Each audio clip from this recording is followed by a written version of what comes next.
Hello, ladies and gentlemen. Welcome back to the Armchair Book and Wrestling Podcast. I'm your host. My name is Stunning Steve Barber. Joining me, as always, is my absolutely awesome co-host, the intellectual rock star himself, Delicious Dwaylen Davis. Hey, everybody. And we are so privileged. We have never had an actual current big time, really a world champion in a way. I mean, we have Yes. the current National Wrestling Alliance television champion, Matthew Big Strong Mims. Oh, is that what this is? I was wondering what that Oh, was. you Just know, I mean, sitting here. Oh man, it's weighing me down. They say heavy weighs the crown, heavy weighs the belt. Oh I boy, I'm mean, about to and fall out yeah, of this chair with this on my waist. and we know you didn't just find that in the lobby of the hotel on your way up. Oh yeah, they're not giving these out for free. They're absolutely No, not. they're not. So congratulations. Well, thank you, Absolutely. sir. Well, thank you, Congratulations. sir. And Thank you, Jimmy. hey, Dwaylen, didn't Larry Zabesco kind of offer his congratulations also when we told him to say, by the Yes, way, he did. as a Yes, he did. former, because we had the former TV champion on last Uh-huh. week, and now, Yep. we Oh my have goodness. the current Yeah. champion. Yep. See, Yeah. that actually makes me feel really great because I Yeah. mean, what else are new champions supposed to do, especially whenever you have such a legacy with this pretty young lady right here. What else are you supposed to do but try to not only walk in those footsteps, but blaze a new path. And I think that's really what my biggest concern is now, um, going forward, is how do I make my mark? How do I make my legacy? How do I how do I leave that legacy behind in pro wrestling, not just as a wrestler, but also as a NWA World's Television Champion? That's a whole different elevation. That's a whole different path where I'm gonna I gotta have that legacy. You know, And that particular title has a pretty good lineage about it because I mean when Oh, I yeah. see that belt, I mean I think Arn, I think Dusty, Tully, Totally. Yep. um, who are some other ones that I'm missing? Zabesco, Yeah. obviously. There's some other ones like Jimmy Valiant held it at one time. Um, yes, yeah, and I did Sting ever hold it, Dwayne? Yes. Sting did. So did the Great Muta Yes. because the Great Muta beat Sting to get it. So and now we have Big Strong Mims. Hmm. oh, and I Yeah. mean also like a few of those names that you named off, they happen to be world champions. That's right. Yep. Hey, So I mean, this may just end up being a stepping stone. I could see it. You know Yeah. what? If if it leads to that, hopefully it does. We'll be the first one to, even if we don't see you in person, we'll at least congratulate you on Facebook, like we did with this one. Yep. oh yeah.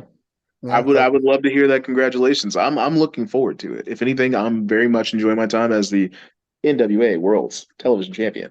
But, I've still got my eyes on the prize besides the one sitting right here in my lap. I've still got my eyes on the prize that, I want to set this legacy up to say that not only was I a great television champion, I could be a multiple one time NWA World Television Champion. But I still have my eyes on the prize when it comes to where one of my favorite things about this belt, where it kind of comes in. One of my favorite things about this title is the Lucky Sevens. And I like the Lucky Seven rule of being able to defeat and I guess you could say like kind of dominate as champion, show how strong of a champion you are to be able to win 7 times in a row, no defeats for that title, and then be able to challenge for the World Heavyweight Championship. I think if anything, we all like to talk about like workhorse titles. Like we like to think of the Intercontinental title in the WWE as the Mhm. workhorse title. And I think you really can't say that as much, or at least like what really embodies that as a workhorse title, really, uh, is the NWA World's Television Championship. Because of the fact that, again, for the IC title, do you have to beat 7 opponents, 10 opponents, 20 opponents, 30 opponents to eventually challenge for the world championship? No, there is no direct way to get to that world championship besides, hey, I got to drop this belt or either pull an Ultimate Warrior and just pick up the world title too. With Yeah. this, you have to make for sure that you win those matches back to back to back, and then you get the choice. You get the choice because it's not something you have to do. You can pull a Tyrus and be like, "Oh, I'm gonna be champ for a year. I don't care. I'm getting as many wins as I want to. I ain't losing. I'm dominant. Screw you guys. I'm just winning forever." You could be like that, or you can say, "The moment I get that seventh one, hey, who's champion right now? Let me go ahead and Yeah. get your belt. Go ahead, Yep. take this belt off Cash me. it in. Give me the belt. Give me the belt.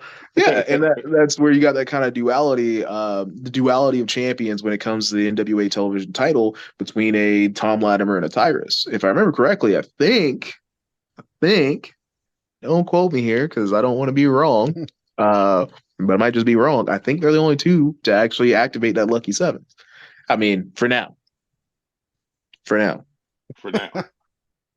For now. You know, you're one of, as far as major television titles in pro wrestling, I mean, you're in a great class because there's you, there is Samoa Joe as the Ring of Honor World Television Champion, and then there's Zack Sabre Jr., who is the New Japan World Television Champion.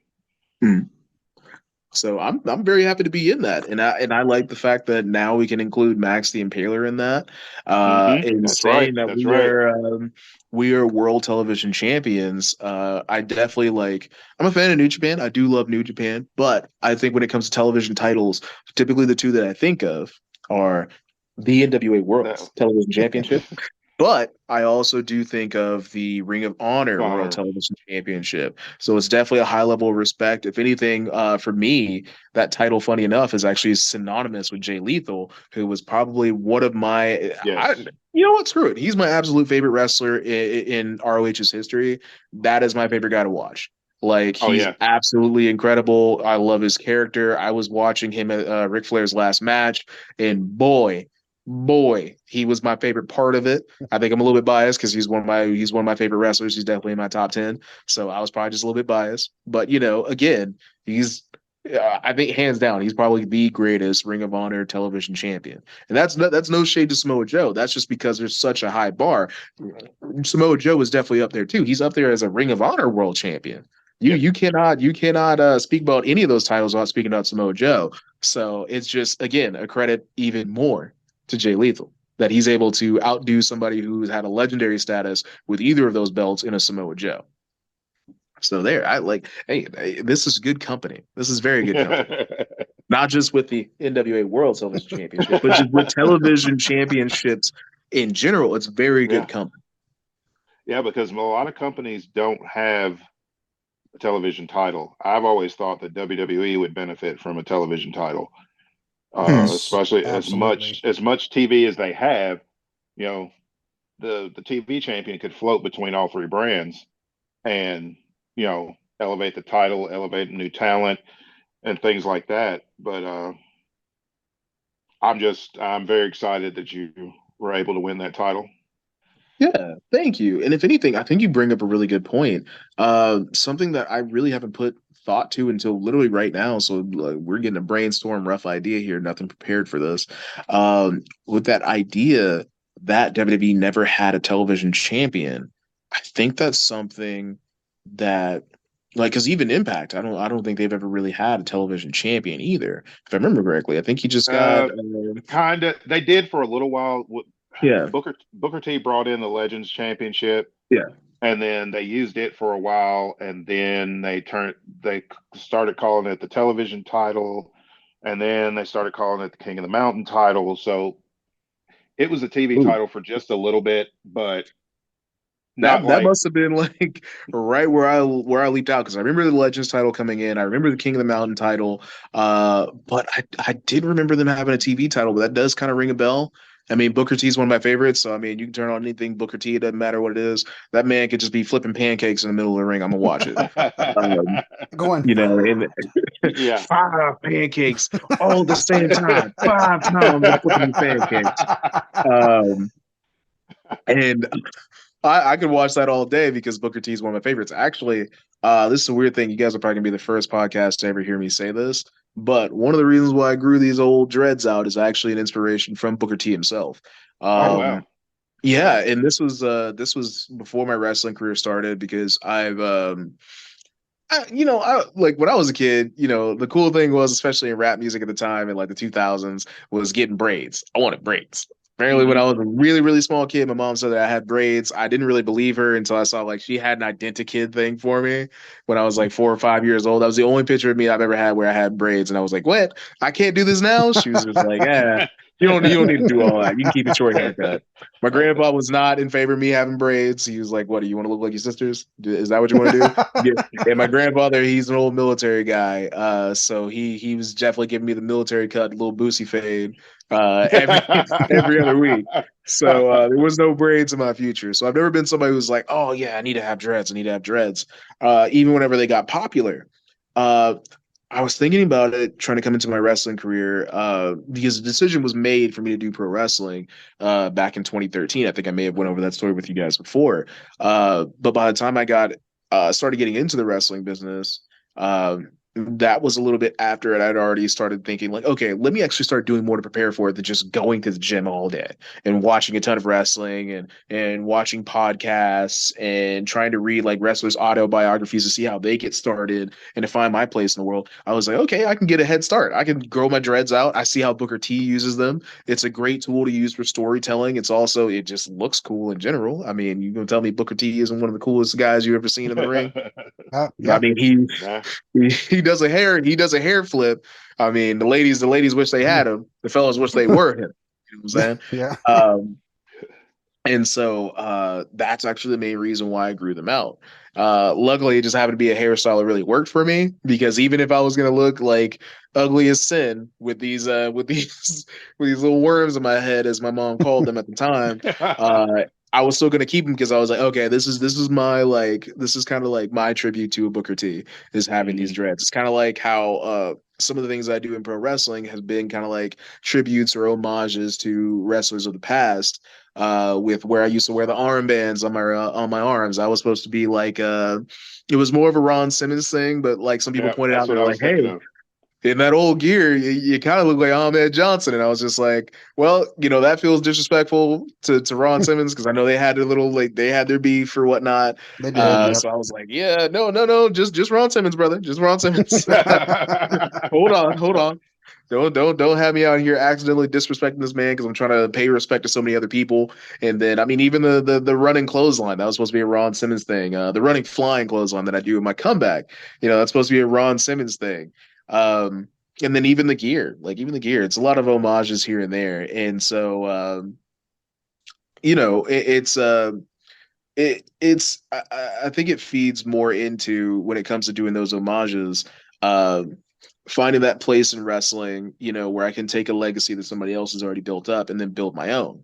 And that's one of those great things about it. And even going back to my earlier point about the WWE not having a TV title, I think when it comes to legacies and stuff like that, I think it makes our legacy here at NWA even stronger, because it's a title they don't have. It's a title with a type of storytelling device behind it, with the Lucky Sevens and the 605 time limit, or even the 10-minute time limit. If I remember correctly, I think that was Pope's 10-minute time limit. You know, to have that and go forward with it, those storytelling devices, they don't have that. They just don't. I mean, they have great titles. They have great storytelling devices with some of their titles, but this is the only one that has that. We're the only ones that kind of carry that same kind of legacy. And I'm glad to be able to be like among that privileged few. There's not too many other companies that have television titles, and there's not many other companies that have belts like the NWA World Television Championship. Yeah. They don't. And I'm glad we're the only ones that got it. Who else got a 605 time limit on their belt? Who else got a direct link to the champion? I think I think TNA had a belt like that. They had a belt where you could cash it in. I think it was the brand. The X Division title. It was they called it Option C. You could if you were the X Division champion, you could relinquish the title for a world title match. I always wondered what Option C was. I thought they had a specific belt for it. I thought it was like a Grand Slam champion belt or something like that. Or was it no, it was Lucha Underground, wasn't it? It was Lucha Underground that had that's what it was. I love that belt too. That was a crazy cool design. Oh yeah. Lucha Underground had some great looking belts. You're talking about lineage of the TV title that you're currently holding. Can we see it again? Just that one. Right here. I had to pull it up real quick because I knew there were some other pretty well-known names that had the title. Ivan Koloff. Yes. Paul Jones. Ric Flair. He was a TV champion. That's right. I always forget Ric Flair was a television champion. I actually did too. I always think of Tully or I think of Arn whenever I think of the television title. I don't think of Rick, and that's a terrible thing. That's disrespectful on my part. I need to learn my history. Oh, he probably forgets it too. I think he was. I think the problem is he was such a great world's champion that's what everybody thinks of. That's what I look at. I think of Ric Flair, and I think of that belt both of those belts back there. Yep. Yeah. Like I never think of him. Even when he was United States champion, I'm like, okay, but this looks odd. Where's the big gold belt? Yeah, he needs the biggest one. I mean, I think like other people, like especially younger people, or even like people that really followed Ric Flair's career, they were alive during that time. I wasn't alive during a lot of like Ric Flair's like prime, his absolute prime. What I thought was his prime was during like another major run from him in the WWE during the 2000s. Like I knew him as Ric Flair, the Intercontinental Champion. And he was a pretty great Intercontinental champion. He had a lot of really great matches. And I forget he even held the Intercontinental title because he was already a world champion before that with two different organizations, and also in Mid Atlantic / then later on, of course, became big NWA in Georgia. He was television champion. He was United States champion. He was a tag champion, I think, with Greg Valentine, who also held this belt, by the way. And then, of course, he was the world champion. So Ric Flair, I mean, he was really the Grand Slam champion in two different companies. By the Ricky Grand Slam before it was cool. Ricky Steamboat also held that belt. Definitely. Mr. Wrestling, I'm assuming they're meaning Tim Woods. Steve Austin. Steve Austin. Yes. Stunning Steve Austin. Yes. Stunning Steve, Barry Windham. Because Barry Windham beat Stunning Steve for it, and then Steve came back and beat Barry and took it back. Oh, here's a name, Dwaylen. I didn't even know this dude ever actually held a title because he really didn't need one. Rufus R. Freight Train Jones. I did not know Freight Train was a TV champion. He was a TV champion a couple times. Baron von Roschke. Oh, wow. Johnny Weaver. Mass Superstar. Roddy Piper. Man, you see. Roddy Piper held it? Yeah, Roddy Piper. Because everybody always says, like, oh, yeah, he didn't hold anything, but he was one of the greatest superstars ever. He didn't hold a belt at all. No, he was a TV champion, and he was the United States champion, and then in WWE, he was the Intercontinental champion and World Tag Team champion with Ric Flair. Yeah. Hey, Dwaylen, here's a name for you. Sweet Ebony Diamond. Do you know who that's better? That's better known as Rocky Johnson. Yep. I had heard that. He was known as Sweet Ebony. I forgot about that. There's some other ones. I only heard him called that once in a documentary. Once you said that, I was like, who is? I know that name. Who is this? Ron Bass, Badly Roy Brown, Mike Rotundo. It says Mike Rotundo, not Rotunda, but that's Rotundo. Right. That's right. Of course, Dick Slater. It's a knockoff. The Great Kabuki. Mark Youngblood, and then of course the other ones I think. Nikita. I forgot about Nikita Koloff holding it. Yeah. Then Mike Rotunda held it. Yeah, because Nikita Koloff unified the NWA World Television title with the UWF World Television title. He beat Terry Taylor to unify the titles. Because Jim Crockett Promotions had bought UWF. Yep. And there's so many different names on here that I'm just. Rick Martel. I forgot about that. Rick Martel held it too. Yep. Booker T. Oh yes. So there you go. Jericho. Yeah. Yeah, Jericho did hold it. Yep. And the last one before it was deactivated for a while was Hacksaw Jim Duggan. But that one I don't know if I want to count. He found it in a trash can because Scott Hall didn't want it. Oh Jesus. Yeah. Yeah. But let's take that off the list. Let's take that off the list. That's like I love Jim Duggan, but like, come on, man. Yeah. Scott Steiner was a TV champion. And Rick Steiner. Yep. Oh, both Steiner brothers? Yep. Mm-hmm. I was associating them with tag team wrestling, or I would see I would think of because I didn't know every single singles belt they held. I would have think like United States title before I would have thought the TV title. Well, Bobby they both held that one too. Bobby Eaton. Oh, Bobby Eaton. Bobby Eaton. Yep. You never know. I might be beautiful one day if I'm holding the same thing that beautiful Bobby was holding. Or you could be wonderful like Paul Orndorff. I could be. I could be. You could be. I think that was the one that like Pope usually. I remember him kind of sticking to Paul Orndorff whenever he was holding the TV title. He was like, "Yeah, look at me, the NWA World Television Champion," just like Mr. Wonderful Paul Orndorff. Yeah. Yeah, I'm gonna have to stop naming the names because then we'll go down a rabbit hole. So, Yeah, hey, you're just making me nervous. Look at how many names I got to compete with. You get all these great superstars, like tons of world champions and stuff like that. Now I gotta be world champion. I can't just not be world champion. I mean, like when it comes to our company, you've already had Tyrus. I've got to fill those big old shoes. Ain't no way I'm about to fill those big old shoes. Just in general, I'm gonna try my best.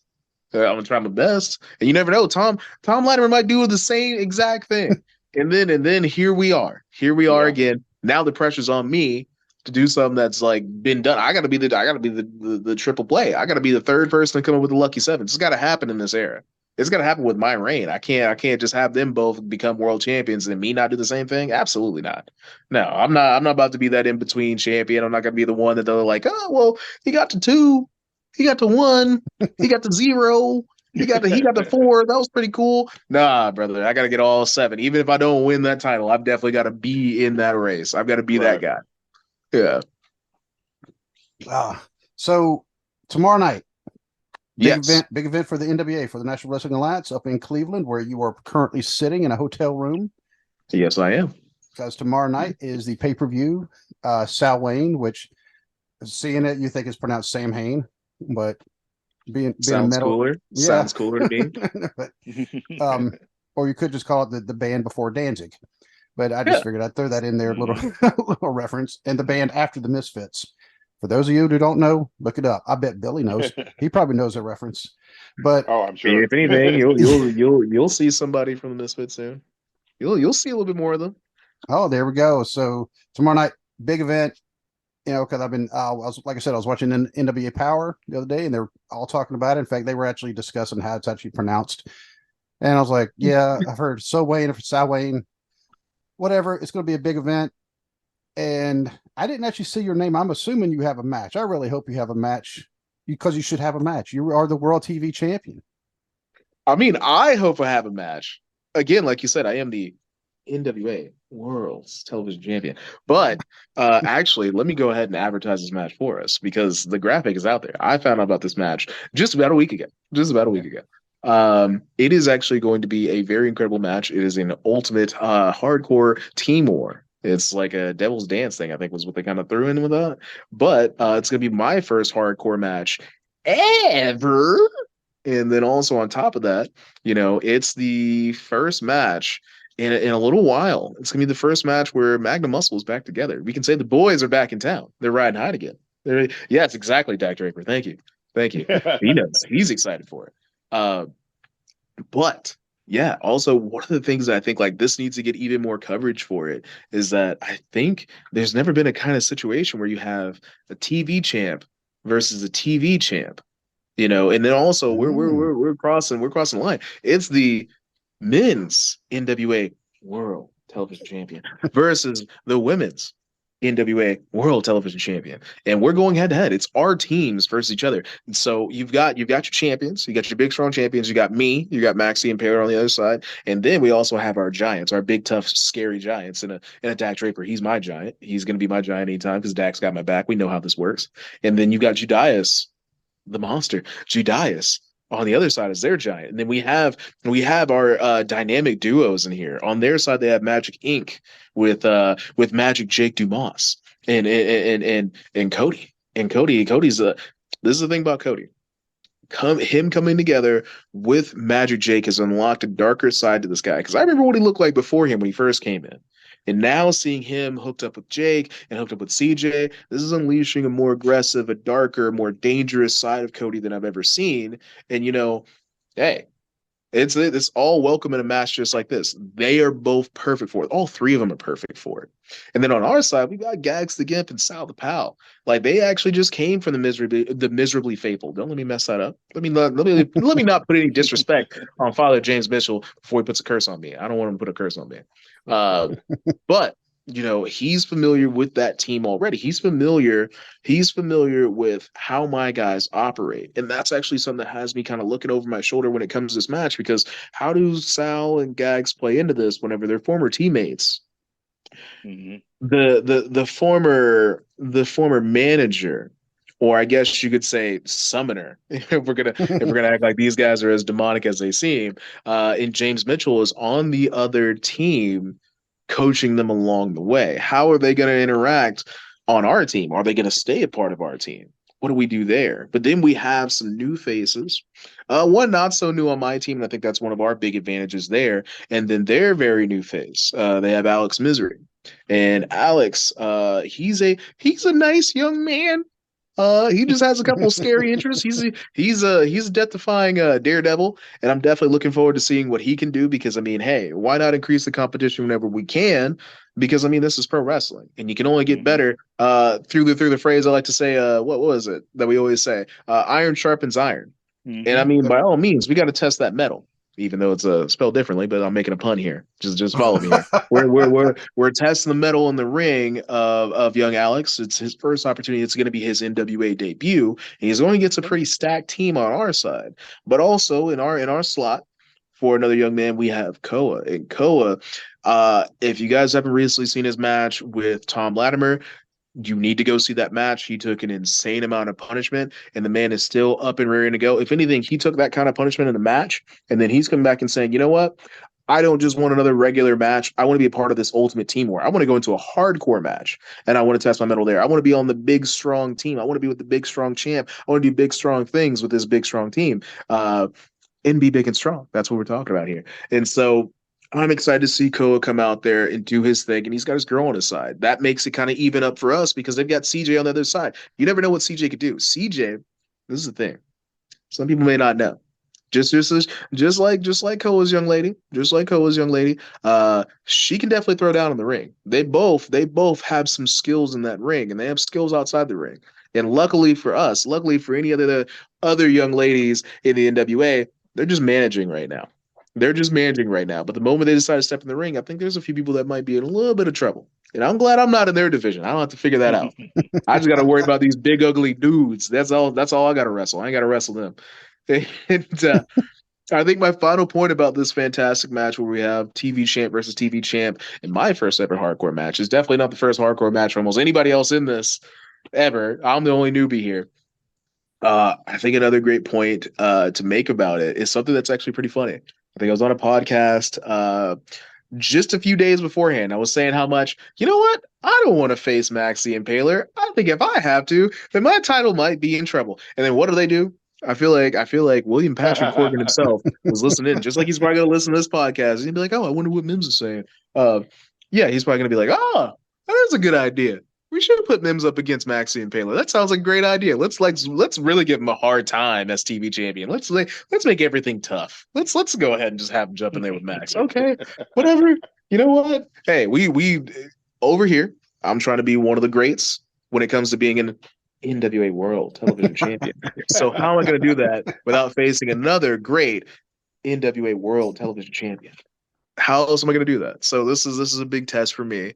But if you don't know, that match is going to be a part of the show tomorrow here in Cleveland, Ohio.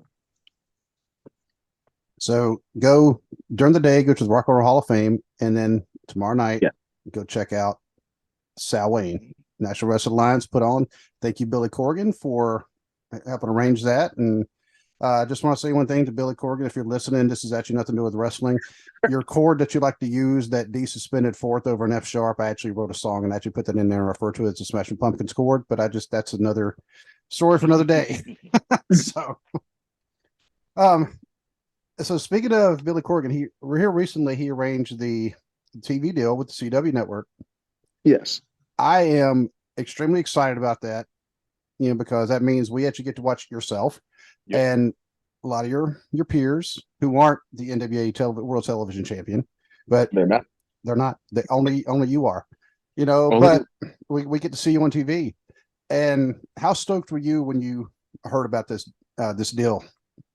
Well, I'm still pretty stoked about it. I mean, we don't know where the wrestling may be. We don't know where anything may be. I mean, they said the CW. Hey, I don't know for sure. I can't confirm or deny because they don't tell me nothing. Even though I am the NWA World Television Champion, they do not tell me Jack Dilly squat. I just show up and have a good time. I show up and wrestle. That's what I do. Right. What was it? What was it years ago? It was a shut up and dribble thing, but I'm shutting up and wrestling. That's what it is. Um, but I'm very excited to go ahead and be the face that runs to this new TV deal. If anything, if I can, toot my own horn, toot toot. I'm gonna go ahead and do that real quick. You never know. Maybe they got that TV deal because of me. You never know. I mean, what happened? What happened? I won the television title, and then boom, right after that, oh, they got a TV deal. They're like, oh yeah, no, they that Mims guy, he won the belt. Oh, we got to put this man on TV. That's exactly where he's got to be. We got to put that face, that beautiful chocolate, a little bit scraggly face. We need to put him on our network, whatever network it may be, because it may be the CW, it may be something else. I don't know. I don't know for sure what's going where. I just know there's 2 TV deals, and somebody started throwing in the idea of the CW. I think that's great because it's a network that's known for having superheroes. And we're going to continue that trend of having superheroes on TV with the NWA World Television. That's a superhero. So I'm very excited about it. I think if anything, I definitely want to be on there with some new super gear. Something I got to work on. I got to get in the lab and get some new superhero themed gear to really continue the trend of the superhero shows they have on the CW. I'll think of something. If you guys see me in a cape, you already know what it is. You guys heard it here first. You know that Mims is coming out in the cape. Just in case that happens, hey, I also watched The Incredibles where I found out that capes are not the best thing ever, even though I think capes are cool. Yeah. No capes. But I'll try to fly a little bit lower to the ground. You know what I'm saying? As my superhero persona decides to flourish on television, wherever we may be. But I'm very excited for it. Very excited.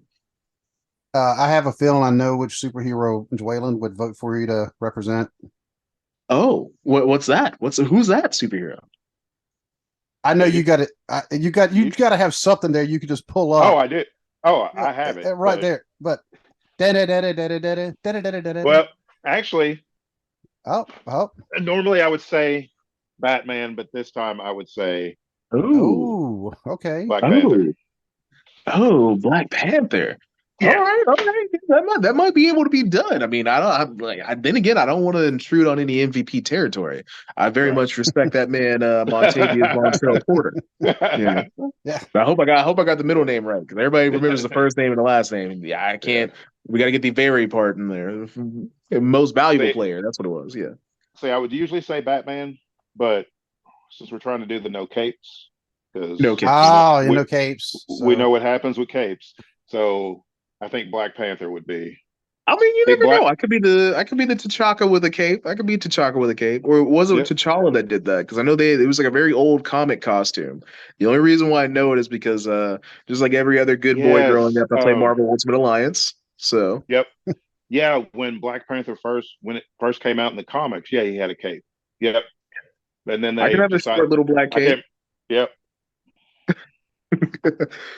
Okay, now I feel inadequate because my son, he would probably school me on everything superhero. So sometimes I think he might actually, somehow he's Dwaylen's son instead because my son loves Batman. And do you not love Batman too? Oh, I mean, don't get me wrong. I do like the Batman. I mean, I like them all, but I mean, he's like become obsessed with it lately, so. I mean, there's so much good media out there for Batman. It's kind of hard not to. I mean, sit any kid down in front of a TV and have them like grow up in the 90s or like the 2000s and have them watch Batman the animated series or one of my absolute favorites now. And after watching it again for like the 4th time all the way through, this may not be a popular opinion. I don't know. We don't always there's not a lot of debates about what's the best Batman series, but it's Batman Brave and the Bold. Sorry, it's Batman Brave and the Bold. I do like that one. Batman the animated series is still my favorite, but Brave and the Bold's good. Yeah, I love the animated series. After watching it back again for like the third time and then watching Brave and the Bold for a fourth time, I was like, oh, I love the animated series, but Brave and the Bold is so good. It's so much better. It's not as long, but it is really good. Like, honestly, if I could get another 2 seasons, be happy Mimsy. Yeah, very Yeah, happy because Mimsy. you get both sides of you know Batman and media. Like the animated series, you got that much darker, grittier side, and then the Brave and the Bold's got that lighthearted, like '60s TV show vibe to it. So Oh yeah, it gives you camp without getting too campy. It's something where right, like, yeah, it's still earnest. It's earnest, but it also doesn't always take itself way too seriously, which I yeah. very much enjoy. And there's still a couple of episodes that still get kind of dark, like the one where with Joe Chill, where the Yes. villains figure out that he created Batman, and yeah, that one was a little dark, but yeah, Oh it's a yeah. good show. And And I I'll very just much enjoyed that. and I'm going to take this second to give another plug for Dwalen's other podcast, Intellectual Rockstar, Ooh. because he's talked about Batman villains quite a bit on there. Hopefully, because I know his schedule's about to change a little bit. Hopefully, we can get another episode cranked out.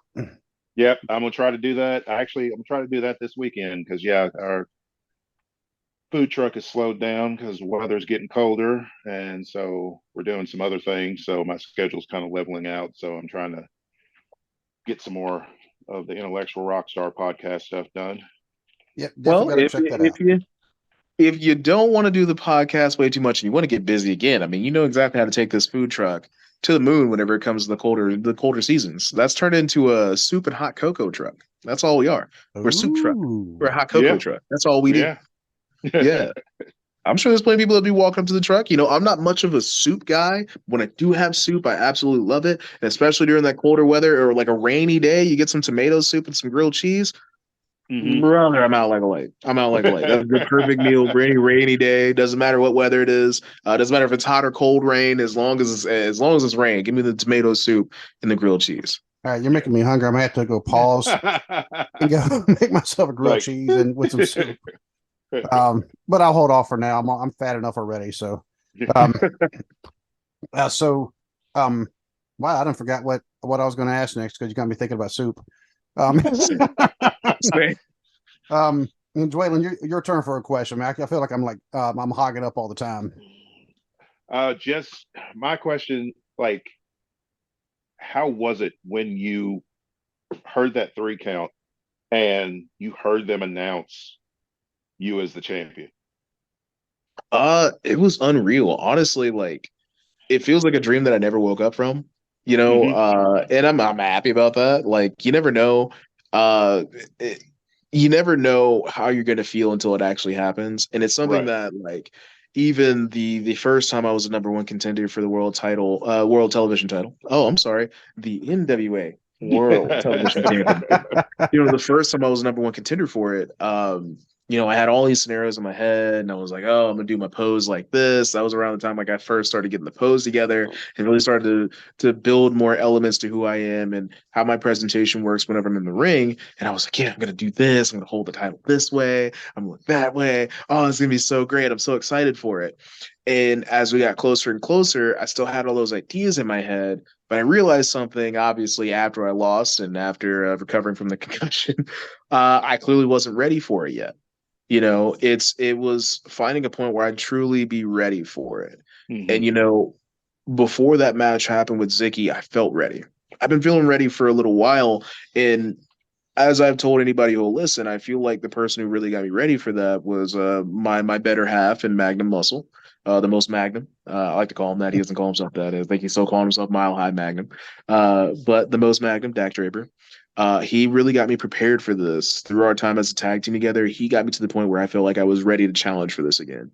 And so finally hearing that 3 count, it kind of solidified being ready. And that's the weird thing. You think you got to be ready beforehand. You think you're ready. Hmm. And I've learned something in this business. I've learned something in this sport over time, like coming out of training. You're always going to be the one to say that you're ready.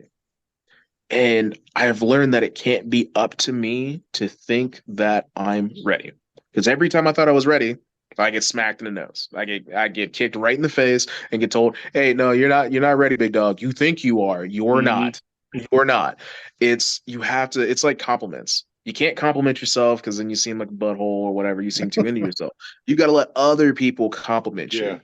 That's how it works. And when it comes to being ready in pro wrestling, other people have to know that you're ready. Other people have to tell you or see it in you. Because not everybody's gonna tell you, oh yeah, you look ready. You look ready. That's never a thing I've really said for most people. Oh yeah, you look really ready for something. No, it's something that other people determine.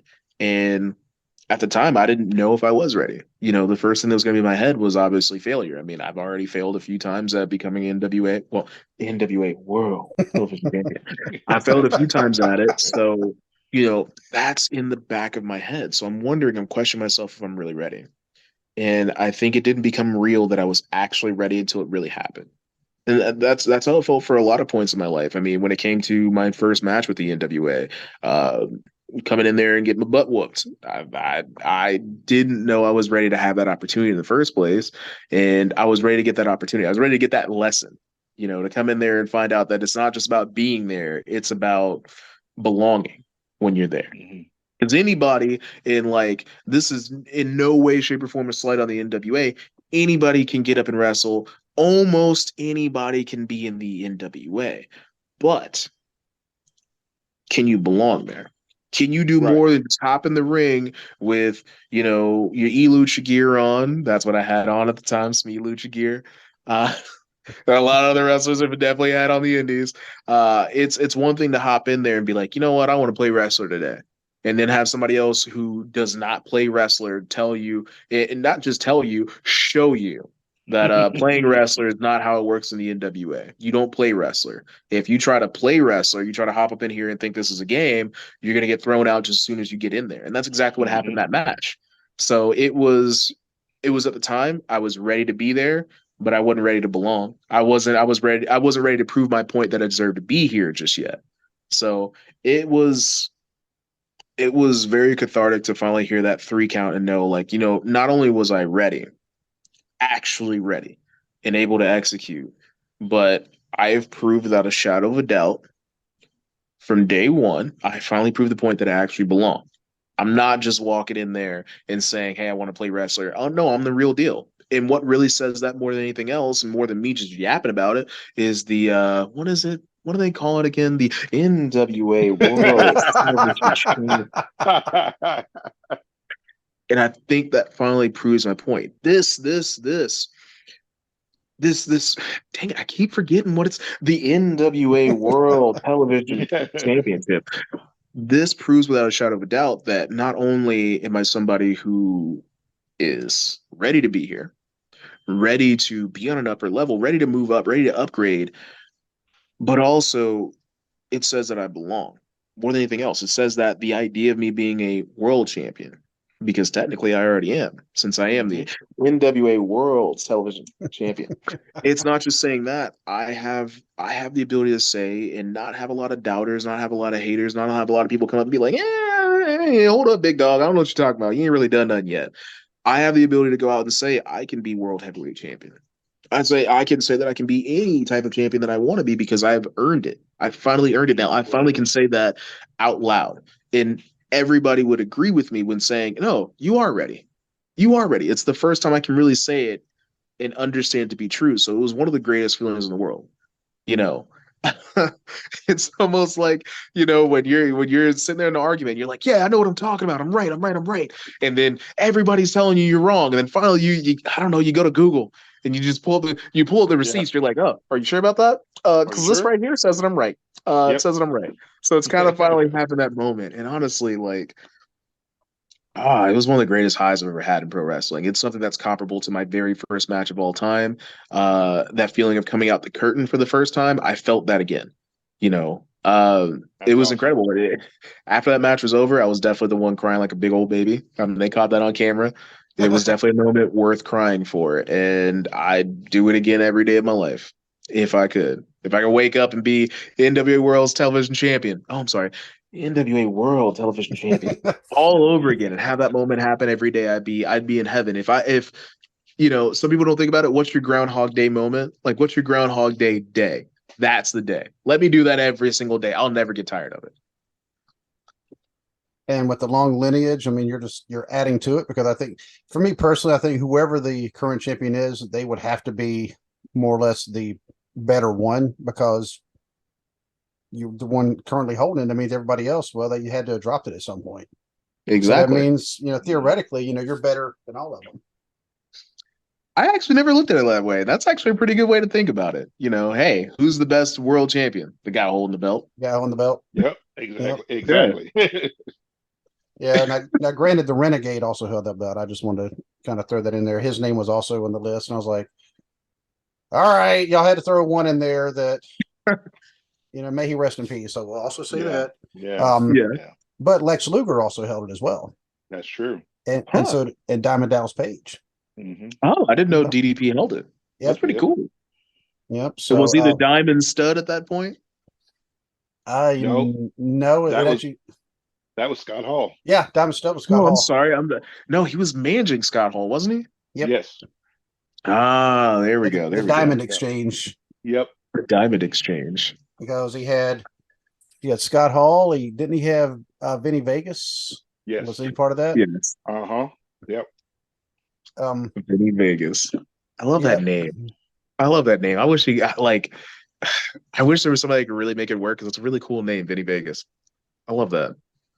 And having to say, after I actually met Kevin Nash at a fan fest about a year and a half ago, I felt short, like really, really short, standing next to him. And I'm 6'1", and I was just like looking up at him.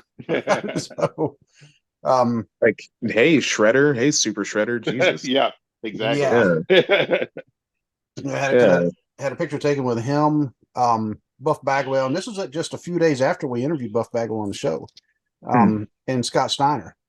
And gave Buff one of our shirts. I have not seen him wear it, but he. Well, you never know what Buff is doing. Buff's got the stuff. He does have the stuff. I mean, that was that was a fun interview. He didn't hold the TV title, and he did not hold the world TV title. So. Oh, well, he just didn't have this stuff. He just didn't have this stuff. He didn't have that stuff. And then that was actually when I met them. That was actually 2 days before Scott Hall passed away. So it's kind of some summertime. We found out Joanne, like 15 minutes before we started recording, something like that. Oof. Maybe less than that. That was kind of an emotional show. I mean, I'll be honest with you.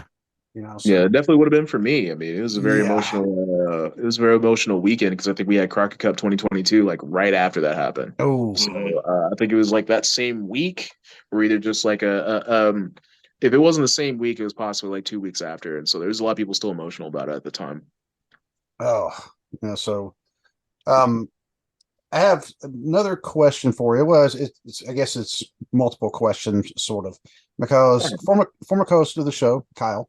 He is a ridiculous power lifter, because the kind of numbers he puts up. Well, let's put it like this: he could bench press me and Dwaylen together. Yeah. Because he sent me a video. What Dwaylen was it? 585 that he was. I think so. It was pushing 600 pounds. Yeah. Jeez. Yeah. So, so we like to ask people, who we know. They don't call you. You're not just the world television champion. The NWA World Television Champion. You're also big, strong Mims. Yes, I am. I mean, they don't call you big, strong because you can't lift. So that wouldn't be the case, right? So what are your stats as far as like benching, deadlift, anything you want to throw at us? Man, I'm not much of a deadlifter, just because I've never really consistently trained deadlift. I think while I was coming up in our football program, that was where I really started to learn a lot of the techniques I learned in lifting, and obviously took them into powerlifting. We never really deadlifted. I think I went in there like one day. It was this was still in high school, and I was like, oh, let's do it, because the kids at the rival high school, or whatever you always beat, they're like, yeah, we deadlift all the time. I ended up having that conversation with another kid that went to that school. We played on that football team, but he was also on the wrestling team, and we got to talk. And he was a powerlifter too, and he was like, yeah, no, we deadlift there. Why don't you guys do it? No, we power clean and hang clean. That's what we do. So I just, as a goof, went in there and deadlifted. I think it was like 565, and it was pretty easy. Wow. I didn't expect it to be that easy. Like, but also again, like I was at that point, I think I was hang cleaning maybe like closer to the 300s. Like I think like 295 was the most I went up for like 5 reps or something.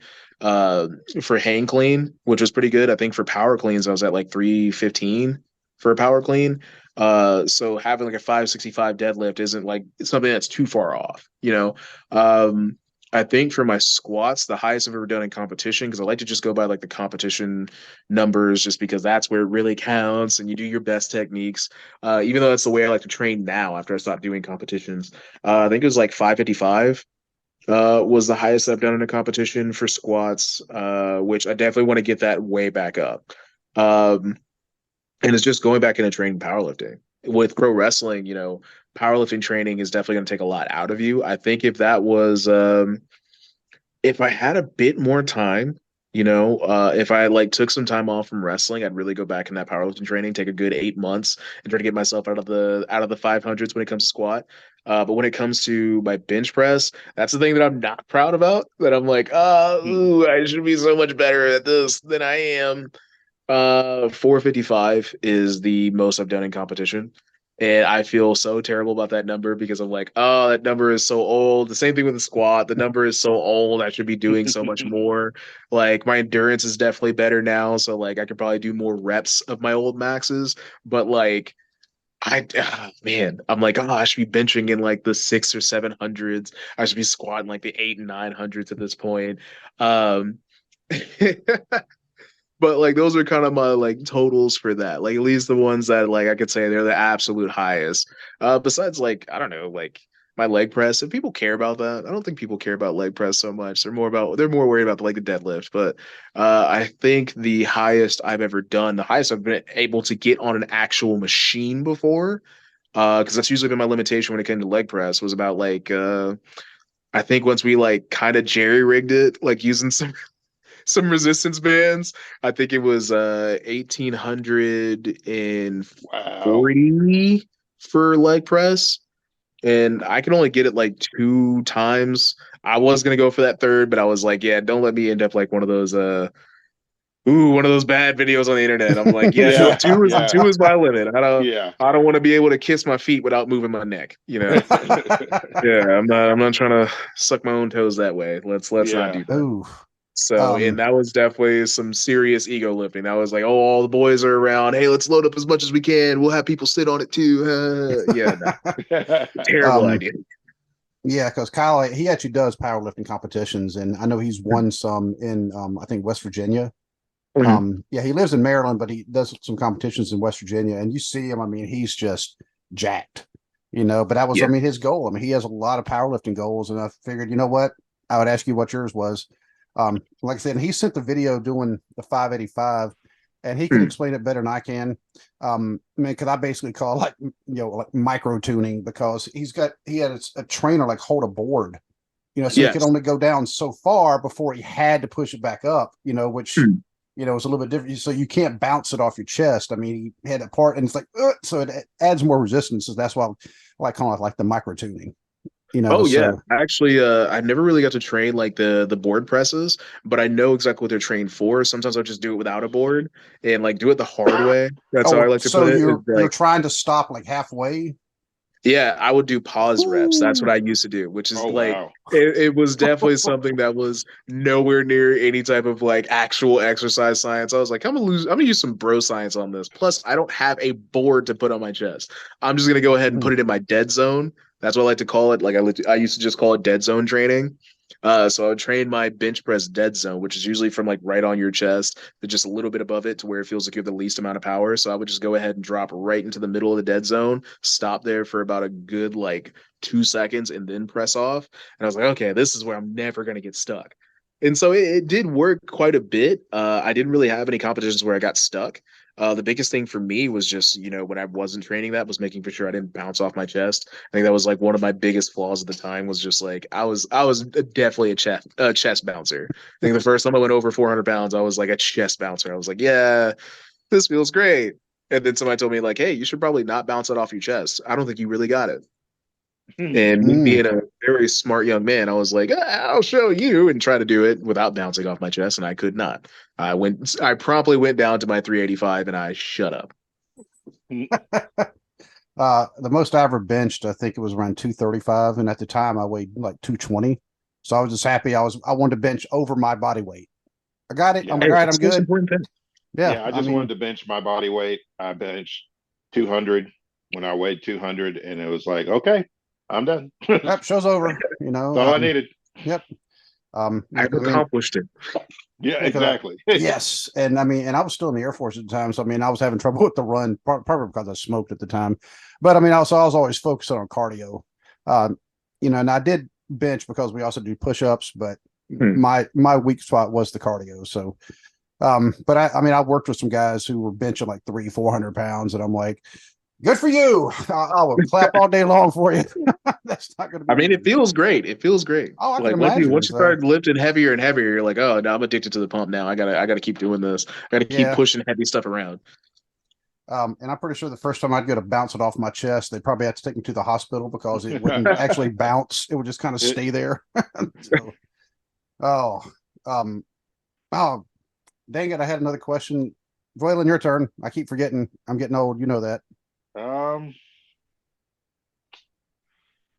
Trying to think. I think I've asked all mine that I can think of at the moment. We've exhausted the list. Well, we're just happy to have you on. This been about a year and a half, almost 2 years since the last time we had you on.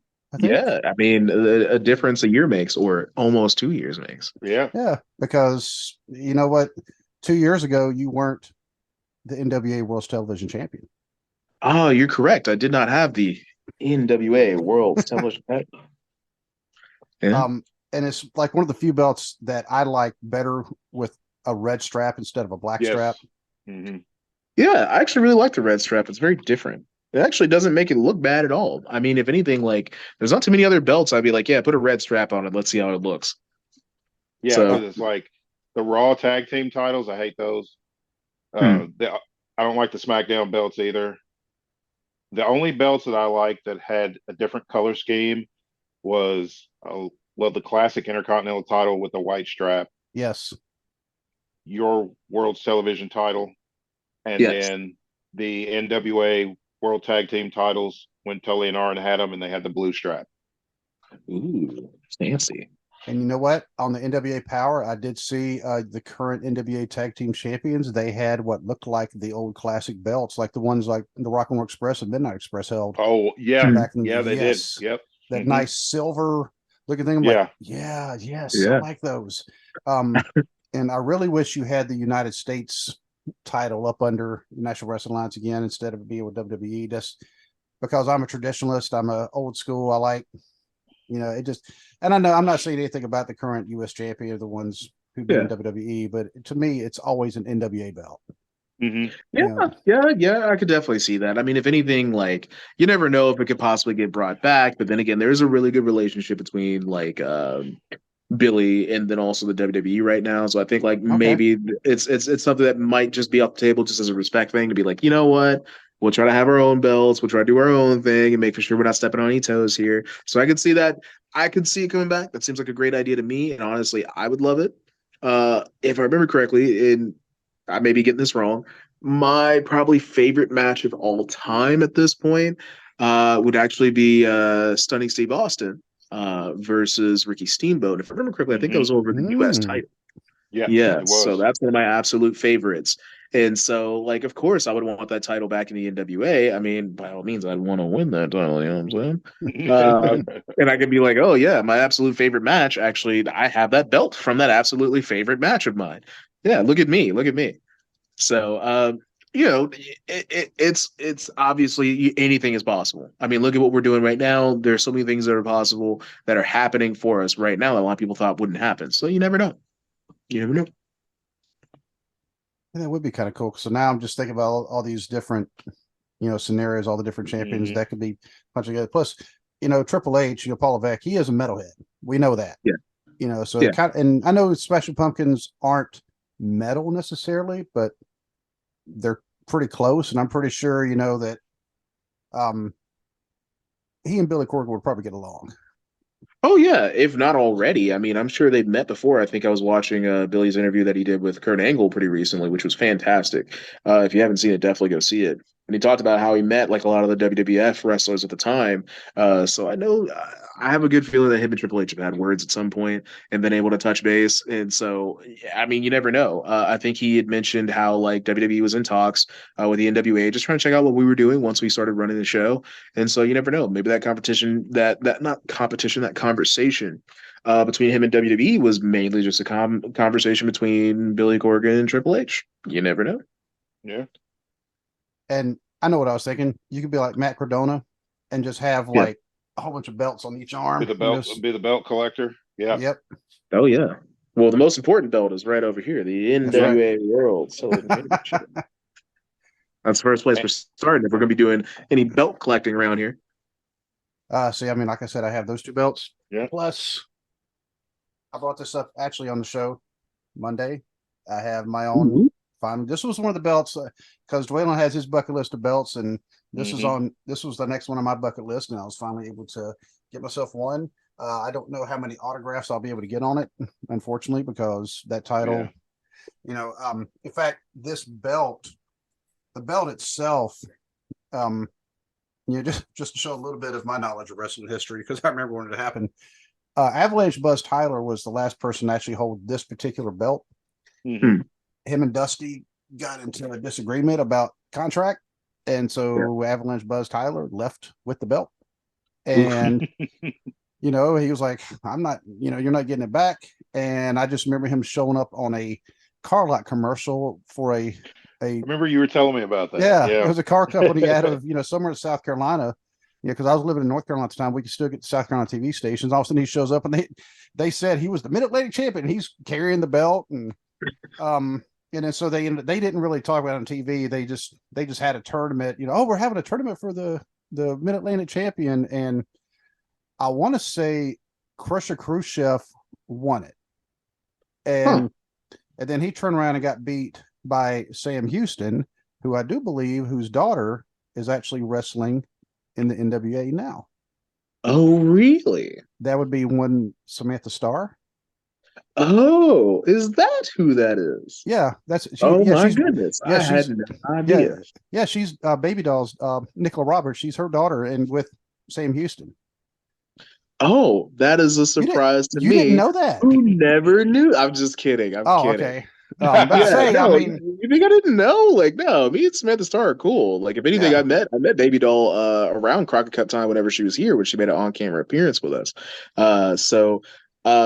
Yeah, no, I definitely knew that. And plus, like, I think before me and Tyrus were bitter enemies, he actually like told me a little bit more about how he thought of my career, and kind of gave me a couple stories about Sam Houston and watching him, and he was like, yeah, there's a lot of parallels there, and we can kind of work this a little bit differently. So like that's why that name rings bells. And then also I think that was a little bit before Samantha Starr became a part of the company, so that was kind of like something that was a little bit serendipitous. We're talking about Sam Houston, having conversations about him in the locker room, and then after that, his daughter's here. I've met her, met Baby Doll, and I'd met Sam Houston. They were actually both at the same fan fest, one of them.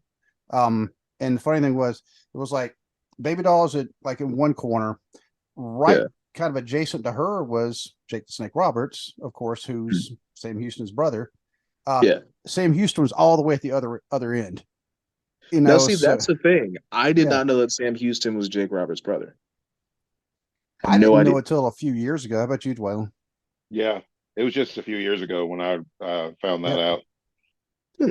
Yep. And then their sister, Rockin' Robin, was also a wrestler, and one of the Royal Rumbles, wasn't it, Dwaylen? It was like Royal Rumble 89, I think. 88 or 89. It was like one of the first Royal Rumbles. All 3 of them were actually on the same card. It was never announced that they were siblings. Yeah, I think it was 89 because I think that was the first one on pay-per-view. Yes, because 88 was just on the USA Network. Right. 88 was still, it was still just a house show ish. Staple. Yeah. Yeah. But yeah, so I've met her parents, and her uncle. So Yeah. hey I've Matt, only had the privilege to meet your mom and then meet her husband. That's about it. yeah, you just Oh, wait. hey dude, you just froze up for a second. What's going on? Oh, Jesus, that hotel Wi-Fi, my man. Yeah, But yeah, no, I was saying that I've met her mother and I've met her husband. That's about it. okay. See now we just need to get her on the show, Dwayne. Yeah, I know, right? Yeah, so yeah, we honestly we'd love to have her on the show. So I mean, she's pretty easy to talk to. She's pretty cool people. I love her and her husband. They're great people, and I love having them around. They're a great addition to the NWA, and by all means, they'd probably be a great addition to your podcast. well, heck yeah. Is her husband also a wrestler? Yes, he is. Actually, like we had to have a good couple conversations whenever we were at the taping in Nashville not too long ago. He's very good. I think he was in a match with Zion earlier in this season, actually. If you guys go back and watch that match, then you know it's gonna be pretty good. Okay. He's very, very good. Like I got that sense of him being a very good vet when I met him. Like you can kind of know whenever like you have some vets around you when they get to talking, you're like, okay, this guy knows what he's doing. He's pretty good in between the Yeah, ropes, and he's yeah. definitely been around. Like I just got to hear a little bit about his story and hearing about him training with Harley Race, and I was kind of blown away. Like I learned a lot of wrestling history through that man, and he's a good guy. He's a really good guy. Samantha's a great girl. He's a good guy, and that's why good people come together. That's something that always makes me happy is when good people come together. So if you can't go back and watch the match, you're gonna see something pretty great there. And then also, like, I mean, hey, it's a talented family. Like, it's nothing but talent all around here. Right. Like, we're talking about all these big names and all this talent. Like, there's nobody that's lacking talent here in that conversation. So, yeah, definitely check them out. Check them both out. Get them both on the show. I think the stories between the both of them would probably be something that would be way better than what I can tell right now. Even though I am the NWA World Television Champion. Even though I am, they still definitely have some pretty legendary stories between the two of them, I'm sure. So outside of the NWA, it's because I know like EC3, because I got him to sign that belt back there. I just wanted to point that out again. Mhm. He Yeah. actually wrestled. He defended his title against a wrestler named Lord Crew here a few weeks ago in Yes. Williamsburg, Ohio, about 10, 15 minutes away from my house. They were Mhm. great match, by the way. And if you've ever seen Lord Crew, I mean, I think Lord Crew is going to be one of the ones. He's like right there, destined to do something really good. Um, so outside of the NWA, because that was not an NWA show, but he was Mhm. defending the NWA World Title. That title, Yes. he signed that belt. I just want to say it That one again. right there. That one right there. It's not as to me though. It doesn't count as good as the NWA World Television Title belt. Oh, this one right That here? one, yeah, Oh, that yeah. one, yeah. So, um, but how how easy or hard is it for you to take bookings outside of the NWA? Like if you wanted to come to Cincinnati, or close to Cincinnati, would it be easy for you? Or now that the NWA is actually going more national with the CW, I mean, how Yeah, hard I is have it? no problem usually taking bookings. Hey, if they're willing to have the NWA World Television Champion there, I'm willing to be there. It's always something I'm always open to discuss. I'm not somebody who likes to shy away from taking any bookings on the independents. Even though a majority of my bookings are obviously with the NWA, I have that free time to go ahead and do that. And why not get out there and get more experience, get more opportunities, get more challenges for the NWA? Oh, I'm sorry, you can't even see it right now. Let me show you again. The NWA World. Why not take more opportunities to get challenges for that and to build up my strength when it comes to that, to build up my legend, my legacy as the NWA World Television Champion. I have to do that by going on those independents, going into those territories. You see what I did there? Yeah. To defend them. Yeah, and so I'm very open to that idea.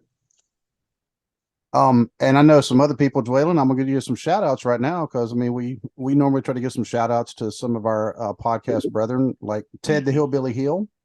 By the way, if you ever get a chance to meet him, Matt, he's an awesome guy, and he knows all about the heels, basically. Yeah. Great. I mean, he can analyze the crap out of some heel stuff. But awesome dude. We call him the Podfather. Also, Wrestling with the Truth, our buddy BC Hunter out of Nova Scotia. Um, our buddies up in Buffalo, New York. That's the Finish Your Wrestling podcast. Those guys are awesome guys. Also, the Dad World Order. These guys, they actually just had Al Snow on their show. Oh, that's pretty good. Yep. So they're actually based out of Cincinnati, and yeah, I know I'm missing some. Joellen, who am I missing here? Oh, Wrestling Society Network. Yes. Bear. Yep. Yeah, Yep. Professor Bear. Professor Bear. Who else am I missing here? Because this is the old age creeping in.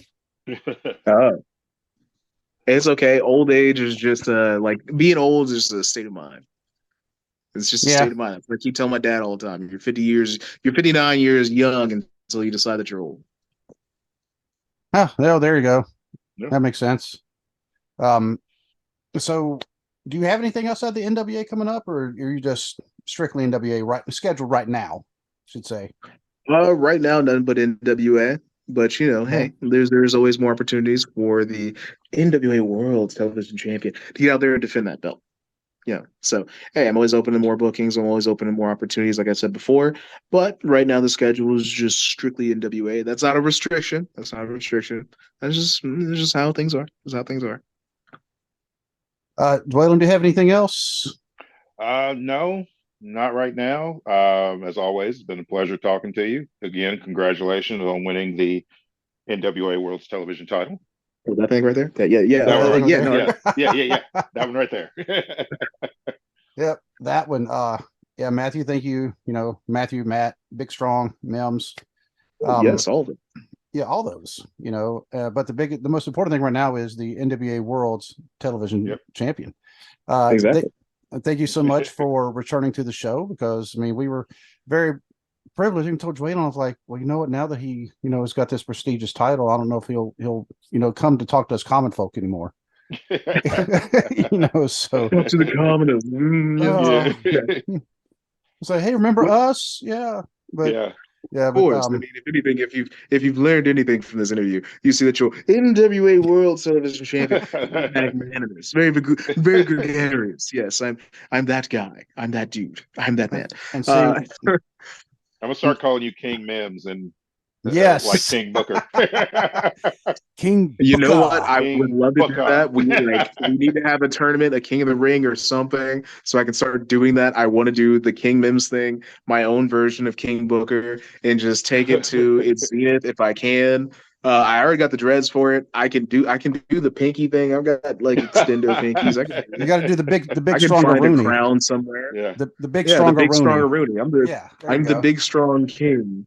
And see, with being the king, you can safely have the cake. So say yes, exactly. As long as I'm not doing any flying, I can have the cake. Exactly. Have a cake. No, that's a good idea. That's a good idea. Pitch that one. But yeah, thank you so much for coming on again. We'll definitely have to have you on again. But when you win your next title, got to have you on again. Yeah. When you just go start taking people's titles, just if you have the belt, that means you're the champion. That's the law, right? Exactly. You got to have all the belts.